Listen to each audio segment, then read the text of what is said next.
let's go. Let's go, Jim Wright says to me. Go. Go, go. Let's Okay, so go. we're going to go. And I got to tell you guys, we got plenty to talk about this week. Now, David is running late, but as I was telling Jim, if I had a choice between playing with his grandchildren and looking at our mugs, I'd be Yeah, out by by the that's lake with my exactly it. Yeah, canoe. David's probably sitting on it. He lives on a lake in Vermont. I mean, if I was him, I'd be at the lake and playing with the grandkids. Hell with Well, this. but here's the bright side, though. If you're really, you talk about people being lazy. My favorite Trump quote. We're just Uh, gonna start right out oh, on it, huh? oh God! I just wanted to. I mean, just the words saying, "Come on, you got to vote for me now, because if Oh we yeah, win this election, you'll never have to worry about voting again." And he was yeah, meaning it like, "Hey guys, you won't have to worry about voting." And yeah. I mean, that's a hell of a. Yeah, you might as well start right there. It's been a hell of a week. It's been a hell of a week for Democrats and Republicans, and I'm not. I don't know which ones are. Even I strongly suspect that recent events over the last week are slowly, or not even slowly, but rapidly driving his people and the Republicans on the right hand side insane because there's some crazy shit coming up. The I mean, it's even crazier than usual. And I God damn man, I was watching JD Vance this morning talk, and you know. oh, He always was a silly son of a bitch. I mean, he's obviously. I think about the guys. I mean, he's your consummate grifting politician. He's whatever it takes. He's whatever the hell it takes to sell books and put money in his bank account. And I mean, this guy spent years talking about what a piece of shit Trump was. Now he's Trump's vice president. I mean, yesterday the guy said, and I quote, his wife, she's not white, but I love her anyway. I'm like, what the shit, man? I mean, who the hell spouse like that? But again, um, and his wife, what's her name? Usha. I don't know how to pronounce it, but she has done nothing but for the last 3 or 4 years talk about what a monumental piece of shit Trump is. He's a racist and a bigot and that hates immigrants and all that kind of shit. And now she's all in supporting him. I mean, I know it's the Lindsey Graham Ted Cruz syndrome. It's instructive, not just these two, but it's instructive to look at over the last couple of years of the sheer number of Republicans since 2016, since Donald Trump rode down that escalator. How many of these people have just said the worst things about Trump, and all of them true. He's uncouth. He's loud. He's a fascist. I mean, these are the words of Republicans. One by one, just like I mean, Lindsey Graham literally said, "If we elect Donald Trump, we'll be destroyed, and we deserve it." And 3 years later, he can't. He's Donald Trump's. Okay, we're golfing together. It's so great. These people have no yeah. principles. They have they I have got no they have no I got a principles theory. whatsoever. None. They're so addicted to power. They're so they want power so bad that they're willing to destroy the republic. They're willing to throw away democracy to elect this asshole just so that they can have their little piece of it. And this is not it's not unique to Republicans. It's really goddamn disappointing that the party of Eisenhower, those kind of people, has fallen to the point where they simply have no principles. It's whatever Trump wants. But we've seen this before. We saw this in the 1930s in Nazi Germany. We saw it in the Soviet Union. We see it in the Confederacy and the Ku Klux Klan. And again, the examples are endless. I mean, Yeah, hey, somebody's at a convention. that's my buddy Malcolm in the background. Hi, Hi, Malcolm. buddy Malcolm. Hi, buddy Malcolm. Malcolm's Where real you at? smart. Where you at? He makes up for my brain deficiency. Malcolm's got a PhD. All All I've got is right. higher and deeper. All right. I We're like at it. a convention in Lancaster, Pennsylvania called Shore Leave. So I can't hear much. Hearing aids. Hi, Jim. How are you? I'm good, David. How are you? I'm fine. There's so much noise. I'm having trouble hearing. I should have brought I've got my hearing aids in, and I should have brought my headphones too, so I could. Yeah, you brought your headphones. All right. Well, we don't have So- anything to talk about this week. There's nothing going on in the world, so you're good to go. Oh, nothing happened. Well, let's see. I'm wearing my Star Trek socks. We could talk about that? Star Trek socks. Yeah. I think I'm wearing my Glacier National Park socks, maybe. Yeah. It's either that or the Grand Canyon ones. I don't remember which. I had an insight earlier this week, but I forgot it. I'm sorry. Something about the election and why the people who wear red hats are such jerks, but I forgot. Strangely enough, we were just talking about that, and it's that's what I was just talking about. It's astounding to me the absolute lack of principles, and to me, it's the endless litany of Republicans who, including the current Republican nominee, apparent for vice president, who has trashed Trump for years and now suddenly is on board. And this complete lack of principles. I just want to know more about. I'm kind of kinky. I want to know about his affair with the couch. I want to make sure that it wasn't just a one night stand. Oh my God! No, stop it! Stop it! I thought for sure you were going to go with the. I thought for sure I you were want to going to know go if with he is. I want to know if he is a sectional deviant.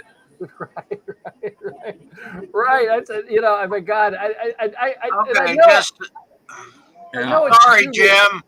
I know it's true now, but I can't. Sorry, David. I can't take it anymore. You're gonna lock me out for that one terrible little pun. A sectional deviant. So, Jim, What? tell us about how's the septic system working for you down there. Septic system? What's that guy? My septic system works. I just figure as long as we were in the gutter, might as well get there in good form. I don't know. It's 97 degrees here this morning. I was out shooting dragonflies in the swamp. I'm wiped out. I got some great spectacular shots. I've been getting some. The light's been really good the last couple of days. It's been storming, so if you get down there right before the storm hits, the light's pretty spectacular. But the weather's miserable. I will say this, though. I've been out quite a bit in this area over the last couple of weeks, especially since Biden announced that he's not going to run, and Kamala Harris is now the heir apparent, and I don't see a hell of a lot. I mean, I see the usual Trump signs and the usual shady rundown dump places, and the usual nuts, but I don't see the number of signs that I saw for the last election. And of course, you don't see any Harris signs down here, or Biden signs. I mean, that's a good way to get your house lit on fire, but there does seem to be a tremendous amount of enthusiasm now this week for Harris, and a lot less enthusiasm for Trump. And I noticed that as he becomes more and more unhinged. I mean, Trump has made some pretty spectacular comments over the last 3-4 days that are. This morning, last night he was back to goddamn Hannibal Lecter again. What in the hell is the deal with this guy? Hannibal? That it was asylum. Immigrants are coming here seeking asylum. Hannibal Lecter escaped from an asylum, and in his brain, those two things are the same thing. And that's as good a logic, I guess, as any. But I swear to God, man, Hannibal Lecter, what the fuck are we talking about here? Let me offer a thought. Now, we're seeing a cultural polarization. We're seeing is that the Trump voters are older white people on their way to Shady Acres, and Kamala Harris has awakened a younger, newer generation, and there's a grassroots phenomenon that we haven't seen in this country in a long, long time. Yeah. That it's not even being organized. It's just various groups are organizing themselves, and I don't think the Republicans know how to deal with that because they think Kamala Harris's campaign has changed the narrative, the whole cultural narrative overnight. And the Trump campaign has lost control of the narrative for the first time in 8 years. Yeah. yeah, there is nothing they can say or put out that Kamala cannot turn on them. She is Yeah. pivoting on a dime Right. You with look at everything. look at the things that they're criticizing, right? Look at the things they're criticizing. She laughs too loud. She, yes, Charlie was talking about the fact that, or not Charlie Kirk, Eric Erickson, which Facebook made me delete. But apparently, we're not allowed to criticize people like Eric Erickson. But the Red State guy, the guy with the single most Scandinavian Norwegian name in America, Eric Erickson, the whitest of white people, was talking about how Kamala Harris is not really. She doesn't really understand the black experience in America because her father was Jamaican and her mother was, Indian, and so she's black, but she's not really black. And I'm like, there's no greater authority on the American black experience than a guy named Eric Erickson. Jesus Christ Almighty, man! Can you hear the words coming out of your mouth, bro? I mean, shut the hell up, for Christ's sake! Anyway, this is what they're criticizing her for, and of course, this morning I was watching. I don't remember the hell. It was on Fox News, and they were talking about the fact that Harris is. She's a far left liberal. And I'm like, where the hell did you get this from? Because liberals were busy criticizing her when she was the Attorney General of California for being way too conservative. The liberals think she's conservative. The conservatives think she's a liberal. That sounds like, middle of the road to me, which ain't a bad thing. I was reading that called her a communist Nazi. I'm like, what the hell is that? Communism is one side, is the far left of the political spectrum, the extreme far left, and Nazism is an extreme nationalist far right. The hell is a communist Nazi? Hey, somebody explain this to me. It makes no sense. You're using words that don't make any sense together. And I mean, as far as I can understand, a moderate in the middle of the road that likes everybody. What the fuck are you talking about? But this is where we're at. They're criticizing this person, and now you got Vance talking about the fact that she doesn't have any. We couldn't come up with anything else. So she doesn't have any biological children of her own. She's an adoptive parent, so she's not a real parent. So therefore, adoptive parents or people that don't have biological children shouldn't be allowed to vote, and they should pay more tax. 5 days ago, this wasn't a thing. Now suddenly, this is a plank in the MAGA platform. This is what they got. It's insane. It's absolutely freaking nuts. I don't know. I can't believe that this is the point that we're at in America, where you literally have grown people in America talking about how if you don't have children, you shouldn't be allowed to vote. Really? Because the logic behind this is apparently that if you don't have children, you apparently somehow don't have an investment in the future, which I find absolutely hilarious, coming from the party who every single day, as a matter of ideology, ignores the future for profit today. I mean, those people having kids doesn't seem to make them give much of a shit about what happens to the planet after they're gone. Right? This whole concept. I mean, I ran into that on school board days. Why should I have to pay school taxes if I don't have a kid in school? Well, why should I have to pay property taxes if That's always been my answer. Why should I pay school taxes if I don't have kids in school? Well, I don't know, because I don't want to live in a world surrounded by dumbasses. Yeah, we had when I was growing up, we had a retired Army colonel living next door. And one day he made the mistake of saying to my mom, why should he pay school taxes if he didn't have kids? And my mom ripped him a new one right there. My dad was very embarrassed because this was right out there on the street in front of everybody. And she explained, we have paid for years shipping your collection of stuff you have ripped off from other people in other countries as you went all over the world. You and your wife picking up, Buddhist statues and things from Thailand, whatever. And she ripped him a new one. She says, we paid for all that stuff you shipped around. You can pay for our goddamn kids' school education. And then she went on about the value of education in general. So I was like, yeah, I mean, it's a very stupid argument. It's like, I don't want to pay for school. Yeah, I want to live in a world of really stupid people, uneducated people, ignorant people. Mississippi, Right. the 49th most uneducated state in the union. Right. Nah, it's just they said we're I'm reading the comments here. Yeah, you're right.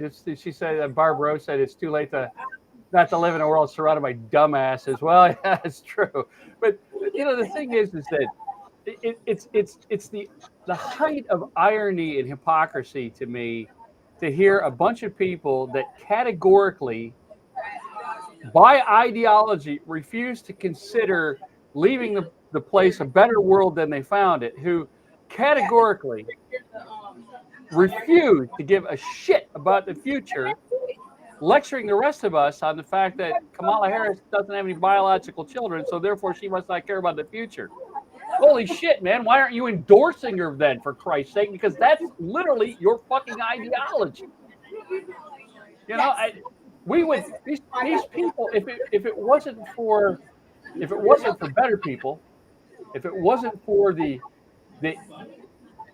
for regulation, these people would still be dumping in toxic waste and Love Canal. They throw their shit in the ocean. These are the people that I see every day, that I'm surrounded by down here, that talk about, immigrants coming here and trashing our countries, driving down the road, throwing their goddamn Five Guys wrappers out the freaking window. I'm sorry, they wouldn't spend $20 at Five Guys, at McDonald's wrappers out the window, because they expect somebody else to pick it up. Immigrants, I guess. I sit here and I'm boggled by the fact, the words that are coming out of these people's mouths. It's astounding to me. Now, I will also say this, though. One of the things that I do like about the current trend is that Harris doesn't seem to be addressing any of this stuff. She's busy talking about how she's going to make the world better for everybody else. And Republicans are busy talking about how they hate her because they don't have any. They can't. They literally cannot run on their record.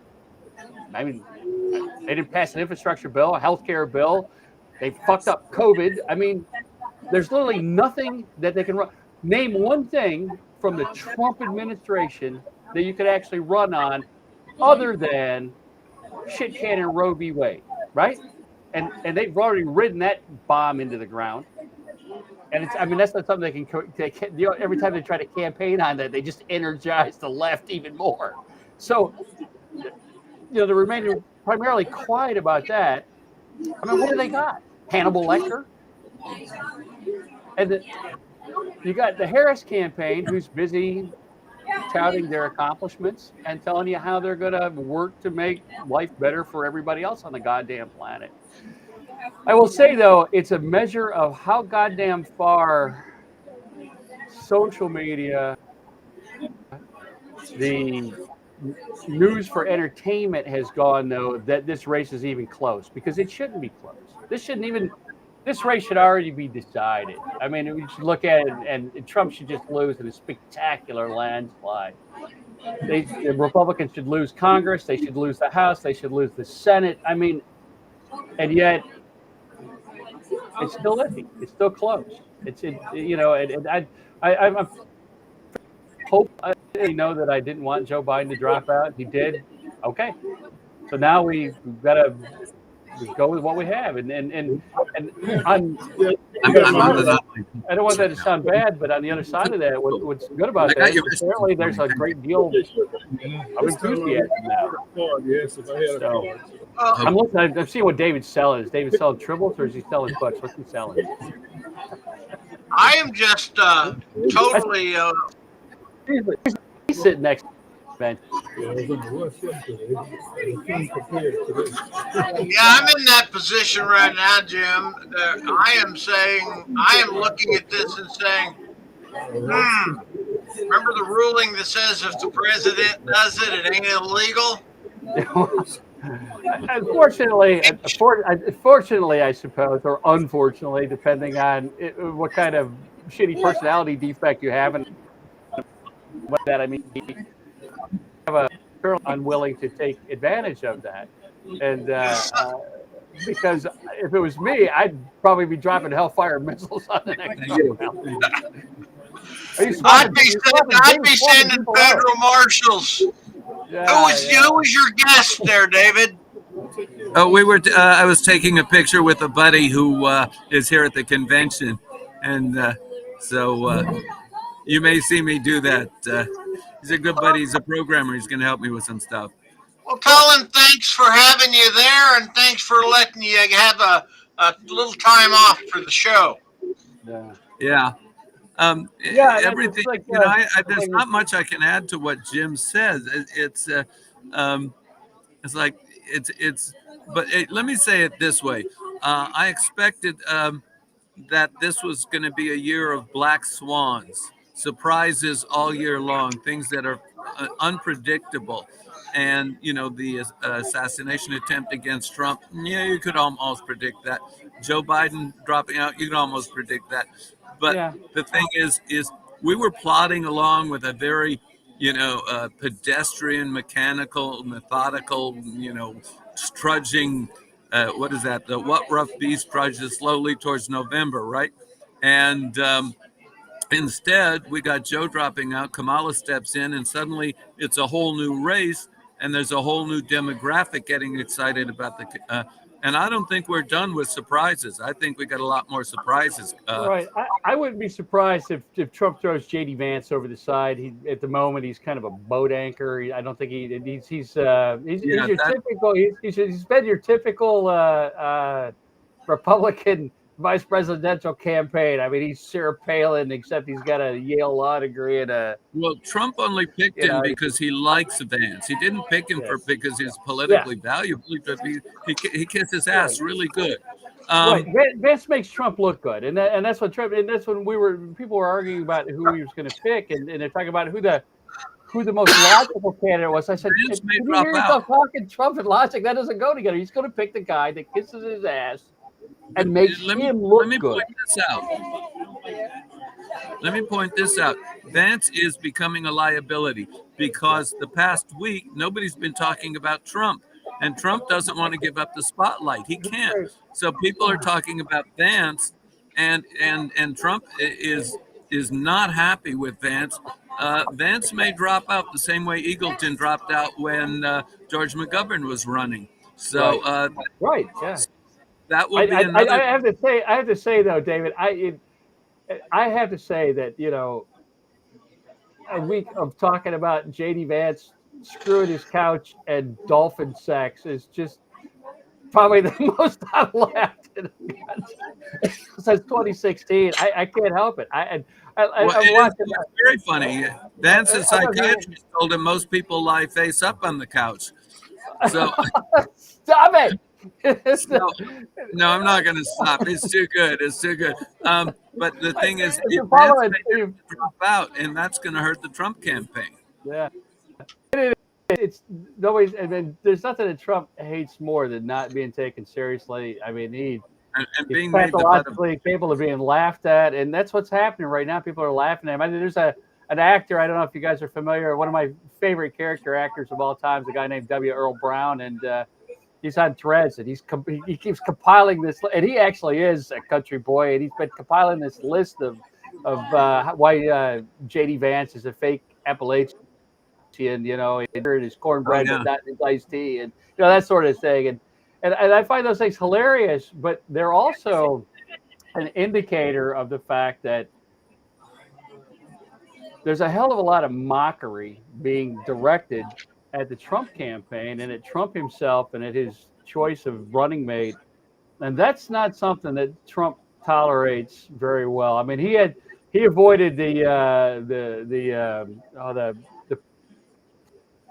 year in the Washington press roast, and because the one time that he went, Obama made fun of him, and he never went back. He hated Obama from that day forward, and he can't tolerate people laughing at him or not taking him seriously. He's pathetically needy and insecure, and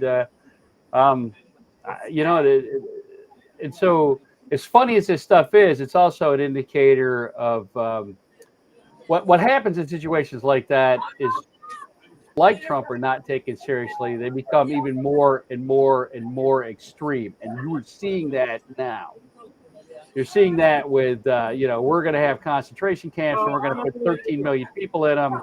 We're gonna, women don't get the right to vote anymore. People that are single don't get to vote. Yada yada. I mean, you're starting to see some very, very extreme positions.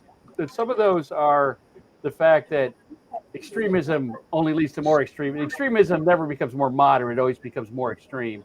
So some of it is that, but some of it is a result of being mocked, of being, and on one hand, that's incredibly dangerous because if he does get into power, he'll start making good on those things. On the other hand, hopefully it's showing whatever percentage of undecided people there are left in this country. And I don't know how the hell you can be undecided at this point, but you're literally seeing interviews with people saying, idea that they were this nuts. My first question is, where the hell have you been? But I guess my second response is, well, great, better late than never. Glad you finally made it. Sorry, I have a mustache hair that is poking me in the nose, and by the time we get done with this interview and I go find a pair of scissors, I'm going to be insane. So I'm not doing cocaine. I just I got a rogue mustache hair. So I feel like I'm talking over you, David. No, and I'm was trying to assimilate everything you said. You dropped a lot of big ideas in one speech, like you always do. So this whole election thing has made me kind of speechless because I can't imagine Trump having any kind of a support at all. But what came to me over the week while I was thinking about it is the people who support Trump are not thinking about building a better future for themselves or for their kids. They're in it because they want to punish the people who hurt them. And there's a woman who said, I might not vote for Trump again because he didn't hurt the people he was supposed to hurt. Right. And I think that's the red hat brigade is they want to hurt people. They are not interested in an agenda, and Trump doesn't have an agenda. I mean, well, Trump's agenda is I'm going to be a dictator and wipe out everything I don't like. Right. And that should be terrifying. And yet here are people who say, yeah, I want him to hurt all those other people. And without realizing they're the ones who are going to get hurt the most. Right. It's like you said, extremism only leads to more extremism. It's like this. You saw there was a rally the other day where they were holding up signs that said about deportation. I forget exactly what the signs said, but they were deport the immigrants now. And Trump's talking about rounding up 13 million people, putting them in camps, and then deporting them from this country. Well, what you missed in that conversation, or what a lot of people, what the press is either deliberately missing or deliberately ignoring, is that imagine the apparatus to round up 13 million people, put them in some kind of camp, and then begin processing them for deportation. Imagine the apparatus it takes to do that, the sheer amount of manpower. These are armed federal police officers for all of that. They can't be state, they'll have to be federal police officers. So you're talking enough of these cops. The economic thing. You take 30 million taxpayers out of the country, and you've got not just a recession, you've got a depression that's going to make 1929 look like a tea party. And one that you don't recover from very well because you just took the whole basis of your workforce out. But imagine the apparatus it takes to do that thing that they're promising us. These camps, the processing, the guns, the force, the funding, all that kind of stuff. So let's say you do this. You round these people up, and then you deport them to wherever the hell you're going to deport them. You find a country that'll take them. You put them on airplanes or trains, cattle cars. I don't know how the hell you're planning on moving them. And you move them all the hell out of the country. What do you do with that apparatus now? What happens? Where does that police force, those camps, because you're not just going to look at what happened in Germany after the Gestapo started going after other Germans. It's like you got them. Then they started rounding up Germans. They started rounding up the Romani. They started rounding up people that had developmental issues. This is exactly my point. You don't just create this massive apparatus of security and then only use it for this one function. Once you have it, and that's the thing about this kind of extremist mentality. And you can get mad at me or not, but I've been calling it insipid fascism. That's the thing about this extremist mentality is it doesn't return to moderation. It always has to become more extreme. The type of ideology that Trump is pushing always has to have an enemy. And when you get rid of that enemy, in Germany, when you round up all the Jews and you get rid of them, you still have to have an enemy. Well, I've seen this on a smaller scale where there was an online group that I was participating in. There were several people who had to have an enemy. And they decided after a while that I was the enemy, so they all quit that group, which was fine. And then I heard from someone that because they had no more enemies, they turned on each other, and that group fell apart. And that's exactly what happens. If you're invested in having an enemy, you're going to create enemies wherever you go because that's your investment in self-righteousness. And that's You're not talking about building a better world. You're talking about an ideology that is increasingly built on hate and exclusion and intolerance. That sort of ideology does not return to inclusion and tolerance. It can't. It's not possible. When Nazi Germany came to its end, it didn't come to its end by running out of steam and running out of enemies and everybody looking at each other going, hey, maybe we should stop this bullshit. What happened was the rest of the world ganged up and beat the hell out of these people, crushed their ideology, and their leaders either all committed suicide or were hanged or managed to escape to the jungles of Argentina, the one or two of them. And the entire ideology had to be crushed from the top down to get rid of it, to get people to say, holy shit, what kind of monsters have we become? And for decades afterwards, that's literally what our parents were monsters. They taught it in school. They went through and eradicated the entire ideology of Nazism. Now you're starting to see that creep back in now, of course. And I don't want to oversimplify it, but ideology like that doesn't end on its own. And that's where we're at right now. You literally can't, if you're Trump, you can't walk that back. You can't one day say, hey, we're just going to now. You still have to find enemies. And sooner or later, they're going to come for you. That's how it works. Yeah, back in the 50s, the right wing was anti-communist. And when the communists were no longer a threat, they were anti-liberal. And because liberals haven't gone away, they have invested their entire ideology in being anti-liberal. And they have managed to make liberal such a bad word that now they're going after progressives and Democrats. They're now vilifying Democrats. And after they finish vilifying Democrats, who's next? Moderates. Who's next? They have to have, as you pointed out, they have to have an enemy. Right. Well, you even saw this in the Nazi Party. Once you eliminated all of those people, those undesirables that are outside of your ideology, you start going after the people that are inside your ideology. You know, you see people in this country reference the Night of the Long Knives, not where the Nazi Party purged itself of people that weren't Nazi enough and weren't loyal enough to Adolf Hitler. And that's exactly what you see with this sort of thing. You know, once they've eliminated all the people that they don't like, the single people and the gay people and the socialists and the labor unions and the yada, yada, yada, all the people that thought they were safe because they were Republicans or they voted for Donald Trump, guess what, man? That's when they come for you. That's when you find out you're not MAGA enough. And because that party, that ideology always has to have an enemy. They always have to have an enemy, you know. And the Gestapo's job wasn't to hunt down foreign agents. His job was to hunt down Germans. You know? And you're seeing that now. And this is exactly my point. You can't build a security apparatus that rounds up 30 million immigrants and deports them, and then you just get rid of that apparatus. You got to use it for something.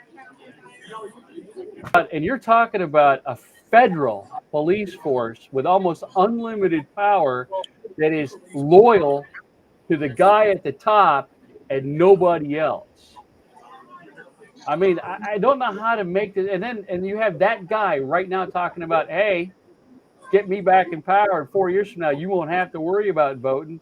I'm going to be a dictator on day one. These are all the people that I'm getting rid of. Oh, by the way, here's the list from the Heritage Foundation, this big goddamn plan we have for making half of you people second-class citizens, taking away your rights. And you literally have NPR this morning talking about, well, there's problems on both sides. What the hell is wrong with you people? Right? It's not. You have one group that are goddamn over the edge, headed straight down the road to fascism with the gas pedal all the way to the floor, the brakes disconnected. And then you have everybody else the same. Okay? I grant you, the Democrats have got their goddamn problems. I would be I'm not a Democrat. That's what throws everybody off. I'm not a Democrat. I'm not a Republican. I can't stand political parties to begin with. But at the moment, your choices are insipid fascism or not fascism. Those are your choices at the moment. And this bullshit from the media lately that the last couple of years of trying to both sides this. Again, you saw you saw this in 1930s Germany, where you had in 1920s Germany, where you had the media literally trying to both sides the situation. You want to make, because back then the brown shirts and the National Socialists and Adolf Hitler were dangerous people, but they weren't in power. But you didn't want to make them mad in case they got into power. And so they tried to both sides this stuff and try to be Adolf's friend. And when he got in power, they first goddamn wall. Yeah, there were the right-wing businessmen who supported Hitler, thought they could control him after he got into power. And that was their goal. Well, don't worry, you can't control a madman. And it's the same thing with Trump. The people who are behind him, who are investing in him, think, yeah, we can control him. And based on his first term, he cannot be controlled. He is just the man is. If he weren't this public figure, we'd just call him crazy as a batshit loon. But the man is crazy. This is the thing, you know. It's funny because the guys that thought they could control him, his chief of staff, his cabinet, his advisors, those people are either right now refusing to endorse him and voting for Kamala Harris, or they're right. I mean, what does that tell you? You know, I mean, there's nobody from his administration who is willing to be in his second administration. I mean, he's not running with Mike Pence for a goddamn good reason, and Pence sure as hell isn't endorsing him. As shitty as Pence is, I mean, Pence is not. I will tell you, if it turns out that Mike Pence is the hero of this story, I'm killing all of you, okay? Because goddamn, man, that's how crazy this politics. But damn, he stood up for the Constitution the moment it counted, and he's a hero. He is a hero. Yes. Well, for in that maybe in that moment, but like I said, what's astounding is that we've fallen so far that a guy that actually stood up for the Constitution, who actually followed the law and who actually did the right thing, is so unusual that we're still talking about it. I mean, holy shit, Mike Pence is the hero for doing the one right thing in his entire life. You know what I'm saying? Yeah. That's what's amazing about this is that Well, and you this look is at the where we people wind around up in this Trump. country. They want to suspend the Constitution. They want to end democracy. They have bragged, "Welcome to the end of democracy" at the last CPAC conference. They Right. are talking about ending the American, ripping out the wiring and creating a dictatorship because they think Right. it's like, hello, we have 250 years of history that the Constitution works, and these guys want to end it for something that we have plenty of thousands of years of history that doesn't work. Right. Tyranny doesn't work. It ends. Tyrants Right. die, and people end up at the guillotine. Right. Well, like I said, you're definitely seeing again. They talk. Some people tell you history is doomed to repeat it. And then history doesn't repeat it, but it rhymes. Or shows you the way. So you can interpret that any way you want, but there are definitely parallels to things that have gone before it. And I look at where we are in the United States now, where the republic is, and we are. You look back at things like how the Roman Republic fell and became the empire, and you're sitting on that cusp at the moment. The is that none of this is inevitable. None of it has to happen. This isn't the Terminator, man, where Skynet gets built no matter what the hell we do. We can change the goddamn future. It doesn't require guns and blood and killing each other. It requires people to show the fuck up at the damn ballot box and do their job. And for the first time in quite a while, I'm a bit more hopeful that what will happen this time. There's a lot of people that are pissed off in this country about things that are happening. I frankly, I have mixed emotions about that. Where I've got people saying, "Well, hell, we lost our rights. God damn it, we're showing the hell up this time. Great, but we wouldn't be in this boat if you showed up last time, and the time before that, and the time before that." I'm glad you're mad now and you're going to be here, but we've gone backwards and we're going to have to recover all of that ground before we can make any goddamn progress. I'm glad you're on board now, but where the hell have you been? And I'm glad there's people awake now. I hope the hell young people turn out this time. And I see a lot of young people on my feed. I'm very excited about things that are going on, and it's spectacular. But the problem is that when it comes to voting day, young people traditionally don't show up, and it's the world that they're going to have to live in. And if they don't show up and the other side wins, those are the people that very much do not give a shit about the future. I'm on an online conference. So, if you're out there and you're young, my God, man. And I remember what it was like. I remember what it was like to be 20 and I had other shit going on. In my case, I was military on the other side of the world, and voting was the last thing I give a shit about. But the world was different then, and I'm not making excuses for it. I remember what it was like. It was a long time ago. I remember what it was like, and I know about priorities and how your life is busy at that time. But this year really matters, and I hope to hell that if you're of that age and that generation, that you show up and take charge of your world and your future. I'm not going to be around, but I very much worry about the world that we're leaving yet, and. My grandson's in my house my office is attached to my house. My grandson's in the house right now. He's 2 and he's amazing. And I want him to have a great world to grow up in.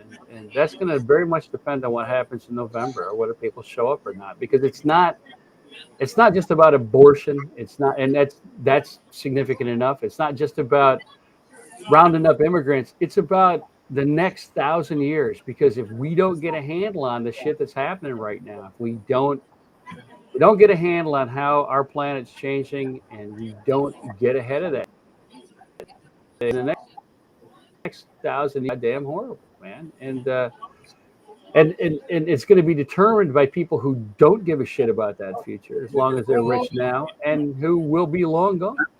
Line.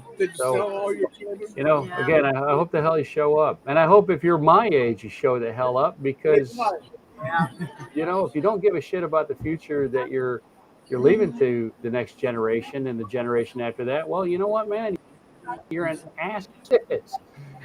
We didn't. There's always been this culture of selfishness in America, but we used to be a more generous people and a more concerned people about the future, and that's in short supply nowadays.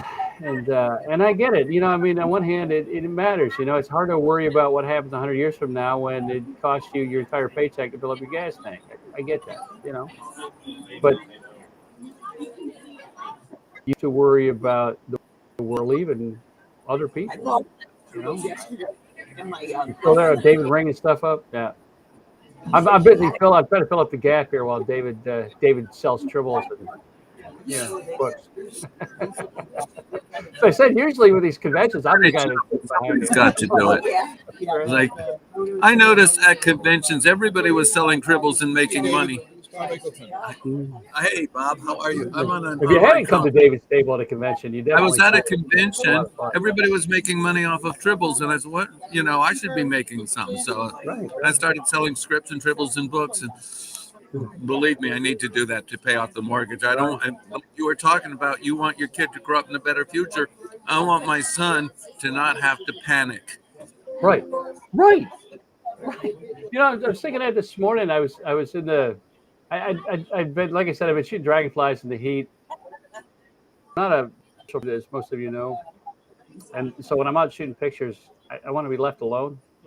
And you have people approach it, and you try to be nice. I'm usually lugging the massive camera system, and I try to be nice.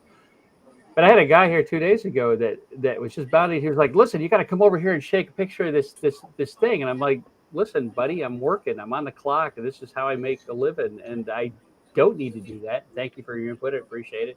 And the guy would not go away. And I finally had to be an asshole about it. I finally had to be the kind of asshole that you only get to be after 20 years in the U.S. Navy. That's the kind of asshole that I had to be to get rid of this guy. But it's a mentality. It's this mentality of you need to do what I tell you to. It's this mentality of you can't leave other people the hell alone, and that's really one of the cornerstones of the MAGA. You can't leave people alone. They have to do. They can't enjoy their goddamn lives. And I thought about this the other day. I mean, what if there's a drag queen reading a book at the public library? How the hell does that affect you? How does that make your life bad? Why can't you just leave that goddamn person alone to be who the hell they are? I mean, that's the foundation of our culture. How God does that pick your pocket or ruin your day? But for a lot of Americans, it does. It's just seething over the idea that person is and having a great time and enjoying themselves. I've had people all my life tell me I have the wrong religion, or I'm screwing the wrong people, or I'm living in the wrong place, or I shouldn't have been allowed to adopt my little boy, or worse, I'm writing the wrong kind of story. And I say, you are not sitting on my lap while I'm working at the keyboard. Leave me alone. Or go write your own goddamn stuff. If you don't like what I write, and you don't like the pictures that I take. But let me finish. Let me finish the thought. True liberation is that idea that what you say is totally irrelevant to me. I get to be the person I choose to be. Go away. I will live my life as I choose. And there are too many people in the world who are being denied that choice, who have accepted that cultural conversation that you have to do what's required of you, not what you want to do. Right. And that's the thing, again, I see this in people, and I get this all the time, and I know you've gotten it, wanting to get a real job. Well, first of all, Sparky, I got news for you. I work a hell of a lot harder writing and taking pictures nowadays than I ever did in the military. And I work 20-hour days in the military. The difference is now I mostly don't get shot at, mostly. I work harder on the stuff I care about. I work harder on the stuff I Right. care about than on anything else. You say to me, you got to do this, you got to do that. Yeah, I'll go through the motions. I get home, I write a story. I'm working harder on the stuff I actually believe in and care about. Right, but that's the thing, you enjoy what you do. You are a writer. You've been a writer since you were a teenager. That's what drives you. I mean, David Gerrold is a goddamn. You were born a writer, and that's the thing that you. It's frustrating some days as it is. That's who you are. That's what you enjoy, and there are people that, it's the same thing with me. Holding the camera and writing stories and doing the things that I do makes certain people very angry. How dare you enjoy what you're doing? My God, this is America. We're supposed to hate what we do. You're supposed to be miserable, God damn it. Why? Why in the name of God should we be miserable all the goddamn time? But there's this mentality, this Protestant work ethic, whatever the hell it is, where you have to be miserable all the damn time. And if I want to be miserable, I'll look in the mirror. That's it, I mean, I like looking in the mirror. No, it's I used to like looking in the mirror, but there's some fat old ugly guy. Old guy. Yeah, some fat old guy as me, It's hilarious to me how angry some of these people are at other folks. I go down, I shoot pictures, and I see people on the beach, or I spend a lot of time out in Pickens. You've been here. David's been in my house, and I've taken him out some of these places. And it's my you see some of these tourists hollering at other people. How dare you do this? Your kids are doing this. You're doing that. I mean, for crying out loud, they're not bothering you. Leave the hell alone. What's wrong with you people? Go mind your own damn business. But again, you sit here and you watch the people that want to be president, that want to be vice president, that want to be in Congress, that want to be your representative. And you have some of them that are working very hard to make the world a better place for everybody, even the people they disagree with. And then you have a very significant, very vocal majority who, well, maybe they're not a majority, but it sure feels that way. They're determined to make the world worse for everybody. They want everybody to be miserable all the time. I mean, my God, look at this Project 2025. It is 200 pages of just being shitty, man. It's just making life worse for everybody. No logic to Project 2025. It's here. Why don't they just say it? We're going to put the country into another Great Depression and make everybody not just miserable, but suicidal. Because there's nothing in that you could read and say, this is good for me. There's absolutely nothing in there. Right. You say, oh, yeah, this is what I want. Right. I read that thing through. I sat here for 3 days. That's your wet dream. I'm sure Elon Musk is coming into the pages there. I sat and read that thing through, and figuring, well, I'll read it through, and there'll be parts where it's, let's take away these people's rights, and let's do this, and let's do that. But eventually, I'm going to get to a part that says something about infrastructure and healthcare and education, and if any of that stuff is mentioned in there, it's mentioned in a manner of, fuck you, we're going to make this worse for you, instead of. And I don't understand what logic to it. There's no. Everything in there is designed to make the country worse. There's no logic in it, and why would they? I mean, it makes no sense. It is like a screed of, I'm going to do this to you, I'm going to do that to you. It's like an episode of Saw. Right. These people are not builders. They're not creators. They never, their entire philosophy, you never hear Trump talking about creation, about building, about creating a better future for everybody. You never hear about that. It's always about, the only thing that this guy wants to do is build a wall to keep people out. They're not people who build roads, who build schools, who build a space program, who build unless it's for profit. These are not people who build national parks. These are not the kind of people who build a future that you can look at and admire. They're the kind of people who build walls, who build prisons. They're the kind of people who build armies and make weapons. And ultimately, what they are people who burn down civilization for their own self aggrandizement and for their own profit and for their own goddamn hate and bile and bigotry. They're not builders. That's the difference. And whether or not you agree with everything that the people on the other side are doing, at least they're trying to build a better future, not just for themselves, but for and even the people that they don't like, even for goddamn Republicans. I mean, everybody benefits from the bridges not falling down. Everybody benefits from highways that traffic flows on every day. Well, Everybody benefits from airports that operate efficiently there's and something else. airplanes that don't run into each other in the air. Everybody benefits from clean air. Everybody benefits from drinkable water. Weather service. Let The me weather tell service. you. I mean, they're talking about getting rid Here's, of the goddamn weather service. I mean, what the shit, man? here's What? let me add something. Hello. All right. At the Nuremberg trials, Hermann Goering said there weren't going to be any other elections because once we got in power, we weren't going to give it up. And they Right. have pretty much said that in Project 2025. They want to end the democracy, end elections, and have power.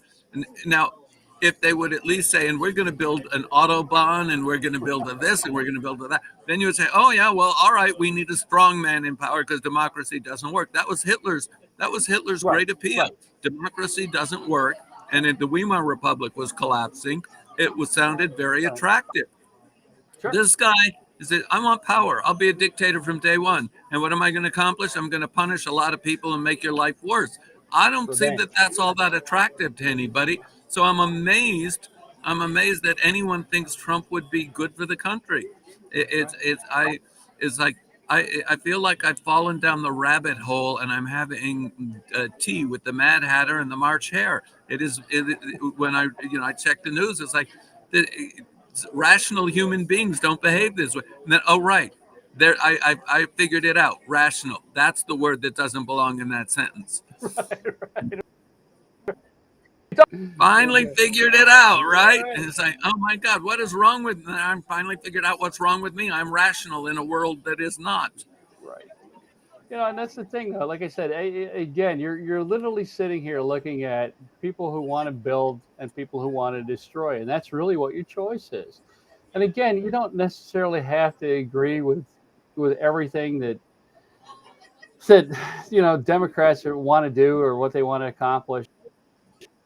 For crying out loud, I'm build is better than destruction any day of the week, and we've reached a point where things have become so extreme by folks. Like I said, extremism only goes one way. It becomes more and more extreme, and this is where we're at. These are your choices, and I can't believe. And it's what's hilarious. I said the other day. I said online. You've got Trump who's done all these terrible things, and then you've got Kamala Harris who laughs too loud, and so fascism or a woman who laughs too loud. I don't know. I'm still undecided, and such is the world that we live in that I received a bunch of hate mail saying you're still undecided. I mean, the world is such that that's not immediate and obvious sarcasm, right? That ridiculous statement of, hey, fascism or this nice, intelligent, smart person who laughs too loud, I can't decide. I mean, that's not obviously sarcasm to people in this country. And that's the world that we live in. And sometimes I feel guilty about doing those sorts of things. And on the other time, most of the time I don't. I kind of have to laugh at it, but it also stimulates things. I do. And some people, though, like I said, I literally I've made statements like this occasionally here and there, and people get so goddamn mad about it. I've had one guy here who just absolutely he agreed with everything that I said, and I probably agree with everything he said. But the guy was so goddamn mad that I made a sarcastic comment that he just decided I was the goddamn Antichrist, and there was no bringing this guy back. He was not gonna, because he was so invested in being angry. Somebody had to be the goddamn target that this guy, and I, and he and I are going to vote for the same person, but I had to block this guy online because he was so invested in rage and hate that even though I guess we're temporary allies, even if we win, I don't know how that guy could ever be a real ally, a real friend, or somebody that you could have a long-term friendship with, because the guy was, once he's, even if he wins, he's still going to be mad about it. That's the problem. And you have a lot of people in this country that, again, are invested in being mad all the time. And my question to you is, look, I get it. Things are pretty rough right now. But if you don't find joy in your life and you don't find things that you can enjoy once in a while, it's going to goddamn eat you alive. If you're a MAGA or you're the other side of it, you have got to do the things that make you happy, that bring you joy, and that bring joy to other people once in a while. And if you live constantly on this edge of rage, I don't know how you're different than the people that are out here driving around trucks with Trump flags on, to be honest with you. Thank you, Jim. Thank you for verbalizing what I've been feeling about. It's that day that somebody took a shot at Trump. I went into such an unenlightened state of I hope they got him right between the eyes. Right. I mean, that is how much he has turned us into a right. Nation of people who are right. Even the people who oppose him. We've been sucked into that hatred and fear. And I mean, I don't want our politics. I don't even want Trump getting shot. And yet that day I was like, God damn it, man. The one assassin, the one goddamn Republican in the entire country who can't shoot straight. God damn it. That's the guy, There's that impulse. There's that impulse. Why that guy, I'm just, I'm very unenlightened because I was going around saying that guy was such a lousy shot. And the Democrats are being accused of turning loose the SEAL Team 6 on Trump. And they said, no, if they turned loose the SEAL Team, he'd be dead. Right, that's exactly. Because we don't turn loose people who can't shoot. Right. Yeah. One thing SEALs can do is they can goddamn shoot. That's a fact. I mean, what really annoyed me is that I went to that very unenlightened place. I should have gone to that place of, oh, we've gone to violence. Oh, dear, we've gone to violence. Oh, we shouldn't go to. The thing is, he has driven us to these thoughts of violence. Right.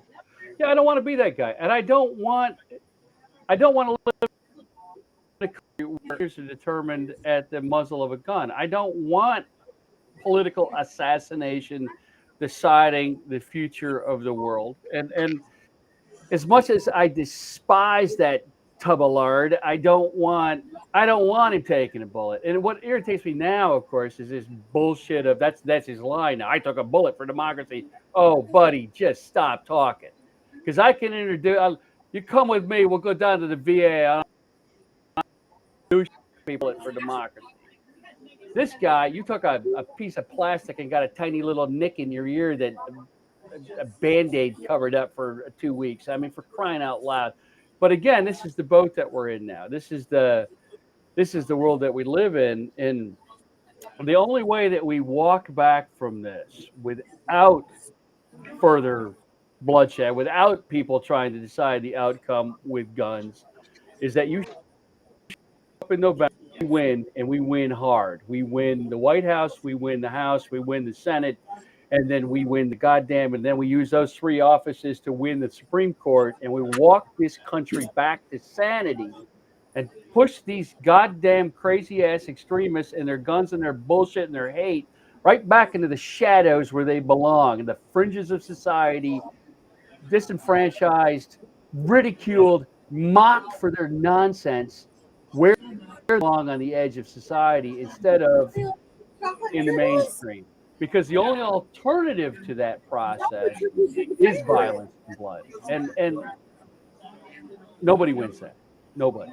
And so all I can say to you is the same thing that I said to you for 20 years. Show up. Do your duty to the Republic, whether you want to or not.